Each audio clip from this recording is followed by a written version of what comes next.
What's up, guys? Dylan Moon here, bringing you another episode of the Mooncast. Please excuse my voice. I'm a little sick right now, so my voice is deeper than usual. On this episode, we're going to be talking about One Piece chapter 935. I just read it like 10 minutes ago. Just kind of want to get into the important stuff. I think that overall, it was an average chapter. Had some revelating stuff in it for sure. It had some really crucial information. But at this point, as I've reiterated time and time again on this chapter, I just need hands thrown. So, um, yeah, it was a good chapter, but I'm just ready for fucking bloodshed at this point. So we'll just start to get into the important stuff. Now, when it comes to this chapter, the first thing that people will probably think about is Queen's bounty reveal. We get the reveal that Queen's bounty is 1.32 billion. A little above Katakuri's, but not quite at Luffy's. Um, probably a pretty fitting bounty. I don't really know what I expected. I expect King's will be higher than his, like hopefully like at least 1.5 or something like that. Between 1.3 and 1.5, I'd say would be good for King. But um, seeing like Queen's like personality and stuff was kind of a shock. He seems kind of like a friendly guy, like he's like joking around and stuff. When he hears about like Kid escaping and Luffy being on the run or whatever, he starts like fucking making like really funny faces and stuff. Not as like I felt like his name's like Queen the Plague. I thought he'd be like a lot more serious than he is, but that's obviously not a reflection of his strength. He's gonna be strong as fuck. We were really hoping that we'd get his devil fruit reveal in this chapter, but not yet, not yet. Luffy in the prison, they state again that the Seastone handcuffs are made so the people that are in the handcuffs can do a minimal amount, like the most minimal amount of labor. And if you really think about it, how impressive Luffy and Kid's training has been, to me it kind of reminds me of Rock Lee's weights, to where like once Luffy and Kid take these handcuffs off, like it is just it's going to be a tremendous spike in power, just being so used to doing all that stuff and getting accustomed to their strength in the handcuffs. Um, so when they finally take them off, they're going to be significantly stronger, I think, because it wasn't. At first, you think that they're training in prison, just like lifting all this fucking heavy ass block, and it's considerable training. Like Luffy is toned as fuck now, like he's looking ripped, and but when you really consider that they've been doing all of this with an extreme handicap, like the training is going to be exponential. Like think of the Sea Stone handcuffs as like a multiplier, in a sense. But um, we see Rizo, and when it introduces Rizo, it says that he's a member of one of the 9 red scabbards, which like it's kind of revelating because I think a lot of people might have thought that the supernova were going to be like the uh, that they were going to be like the 9 samurai in the prophecy, but it's really going to be Rizo, Kinemon, Kanjuro, and then the other samurai that they gather from Wano. So that's interesting. Seeing more of Hyogoro, is that how you say his name? The old Yakuza boss. When we see his flashback, it's like how did this motherfucker shrink that much? Like in the flashback, he looks like a complete badass, and obviously he's been withered and everything from age, and from just being rigorously tortured in that prison. But like he fucking shrunk about 6 feet. But he looks like a badass in his prime. He's definitely gonna escape with Luffy, but I don't think he's gonna be anything. I don't think there's anything left in the tank for him as far as like fights and stuff. It wouldn't surprise me if um, I don't know. He's just gonna be one of those people in this arc that says like inspirational shit and like really believes in Luffy. But yeah, we get to see Nami and Brook.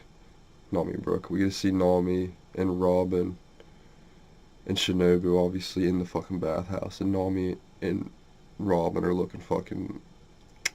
They're looking amazing. Um, Oda's Oda's just he keeps topping himself with the perviness and his drawing and shit because they look fucking amazing. And then of course there's all those joke like as soon as we go to the bathhouse, like everyone knew as soon as they started talking about the bathhouse that there was going to be a bunch of wisecracks about Shinobu and like how she's going to talk about how good she looks and how like everyone's staring at her when they're obviously want a piece of like Robin and Nami. So I think we saw those from like a mile away, but um, we find out that and I don't think that this was mentioned in a previous chapter, and I never really thought about it, but Shinobu was actually a part of the Oniwabon, which is interesting. Um, at the very well, we okay. So Luffy gets like put in front of Queen and Hyogoro. They both get put in front of Queen, and Hyogoro. If I'm mispronouncing that, my bad, guys. I'm bad with names, but Hyogoro basically begs that they kill him and spare Luffy, and he Queen says that in order to get the crowd riled up, that he has some kind of like challenge or something for them to do. That's gonna be in the next chapter. I hope that it's just a fight between Queen and Luffy, and um, cause let me think about this. You have you have Queen you have Queen fight Luffy, but Luffy still has to wear his handcuffs, and there's no way that he would be able to beat Queen, as far as I know, with those handcuffs on. But it would bring in some like, because Rizo's gonna like, that could be the where Rizo takes his opportunity to get fucking them out of there. Just something else miscellaneous could happen. Like Luffy could kind of maybe that he's fighting Queen and he pushes Queen to the extent that Queen breaks off his sea stone handcuff. I don't know. That's kind of crazy. That's probably not going to happen, but I hope it is a fight. But I just don't see how Queen let Luffy take off his sea stone handcuffs. That'd be like really dangerous. Luffy could probably just straight up Gear 4 like fly out of that fucking place.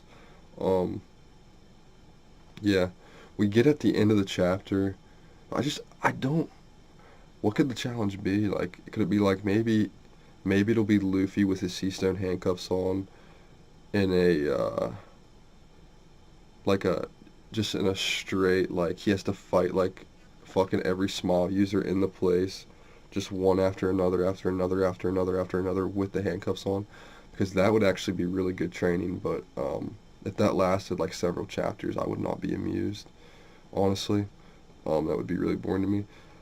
But if it was just, I guess I wouldn't mind if it was just one chapter where they just keep like, and then you do like kind of like you kind of cut away from it and come back, and it's like fucking 200 small users later, and Luffy's just still fucking just cranking them, um, because he fucked up. He's fucked up the small users with the sea stone handcuffs on, so like he could definitely do it. So maybe just a battle royale of him and the small users while Queen watches or some shit. Because especially now, while he's in front of Queen, something crazy is gonna have to happen for Rizo to break Luffy out. Um, because Queen, like a fucking Calamity, is just watching right now. Calamity with a higher bounty than Dogtooth. Um, so there's gonna have to be something sneaky done with Queen watching, because it's not. I don't know if Queen will just like shove him back in a cell after all this.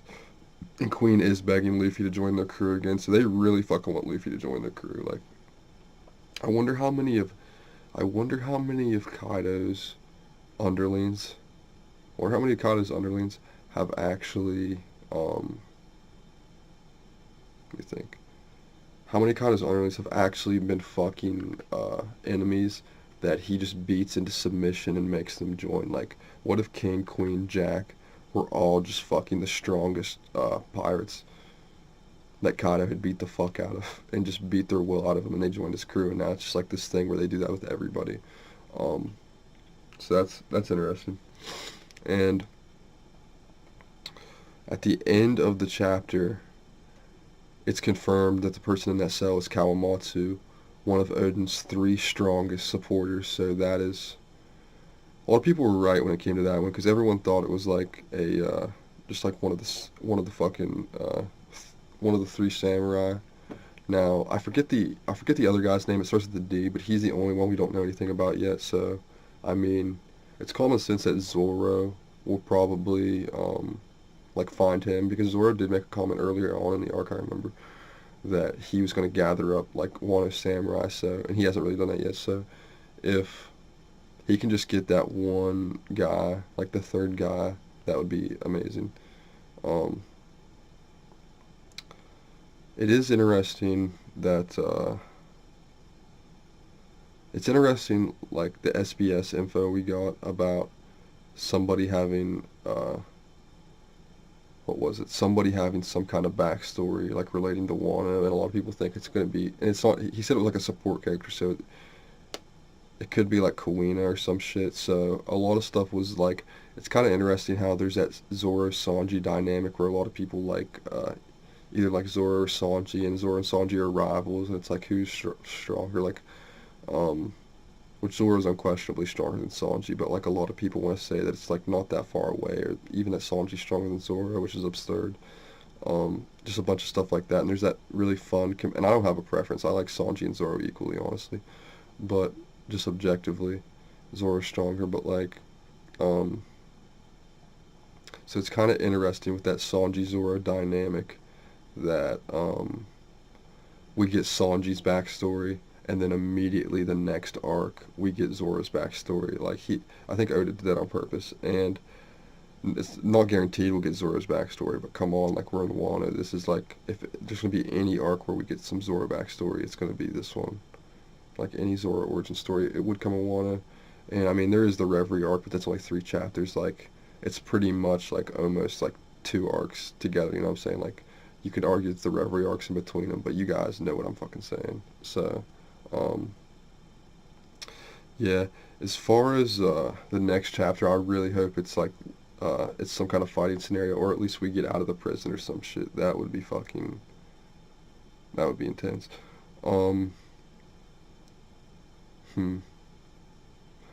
If they could also like rise, we could also get Rise could get Luffy out of the handcuffs, and then he could just straight fight um Queen like right there, and like there would be a time restraint on it because you wouldn't want King or Kaido to come through when they hear that Luffy is like fighting King. You know what I'm saying? You wouldn't want a bunch of reinforcements coming, so Luffy would have to fight Queen, but somehow do it like a lot faster. And Kawamatsu is going to be like a formidable ally. So there is the chance, there honestly is the chance that Rizo possibly gets Kawamatsu out first, and then those two help Luffy escape. I don't know. There's a lot of ways that this could go. I just really hope we get Queen's Devil Fruit reveal soon, unless they're really saving that for the when he inevitably fights Sanji. Um, hmm. Also, what if Sanji was invisible in the bathhouse in his raid suit? Just think about that. So it was a pretty good chapter overall. To me, there wasn't anything for me to get extremely hype about, like, but there was some shit that was really cool that progressed the story, like the Kawamatsu thing, a little bit more of like Hyogoro's past, Queen's bounty. Yeah, I'm just to the point that I know that this is going to be probably a really long arc. I would not arc like if Oda wants us to make this the longest arc of all time, do it. If you want to make this a 3-year arc, I will be here. Like my favorite theme in manga, or just in general, is like I'm really fascinated with like Japan, like feudal Japan, samurai, just like the whole. As soon as we got into Wano, it was ecstasy to me. How everything looked, the sea with all the koi fish, the flower capital, just like aesthetically everything is fucking amazing to me. And I think that if you want to make this, Oda, if you want to make this like an extremely long fucking arc, I'm here to support it. I don't think as long as you're giving us like as long as the world building ends, or not world building, but as long as like this like how we're getting to the if we can get to the climax of this arc and then just have that climax like flat line, like we're like building up to the fights, and then when the war starts breaking out, and then you just want to fucking go with it like a long time with different fights just flashing between.